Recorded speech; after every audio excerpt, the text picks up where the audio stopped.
cəmiyyətə xoşbəxt uşaq lazımdır. Tərbiyəli olub, xoşbəxt deyilsə uşaq mütləq tərbiyəsizliyi yoxlayacaq. Uşaq tərbiyəsi ilə bağlı çoxlu kitablar var, çoxlu videolar var, sosial şəbəkədə bu barədə məlumatlar çoxdur. Amma bir şeyə qeyd eləyək ki, valideyn olmamışdan əvvəl biz valideynin nə olduğunu sadəcə kitabdan öyrənə bilmərik. Gərək uşaq olsun, onun məktəbə getməyi var, bağçaya getməyi var, qonaq gedəndə bizi biabır eləməyi var, qonaq gələndə bizi utandırmağı var, özünü idarə edə bilməməyi var, iki almağı var, uğuru və uğursuzluğu var. Bu yol boyunca uşaq bizi daha çox tərbiyə edir. Amma biz uşağı daha çox öyrətməyə, onu formalaşdırmağa fokuslu olduğumuz üçün özümüzü unuduruq.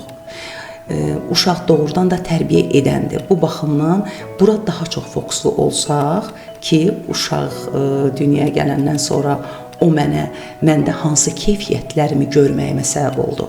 Mümkün deyil ki, valideyn olmamışdan əvvəlki insan olaq. Çünki valideyn olandan sonra bizdə çox keyfiyyətlər üzə çıxır. O ola bilər xəstə olsun, o ola bilər çox sağlam olsun, o ola bilər çox aktiv olsun və ya da passiv olsun. Hər bir yerdə biz bu cümlələri işlədik. Bu necə uşaq tərbiyə eləməkdir? Siz necə uşaq tərbiyə eləmisiniz? Uşağı niyə yaxşı oxumur? Bu kimi sözləri eşitdikcə təbii ki, biz qıcıqlanırıq, bu bizi hirsləndirir. Bu sadəcə ana emosiyası deyil, bu bizim kimliyimizdən xəbər verir.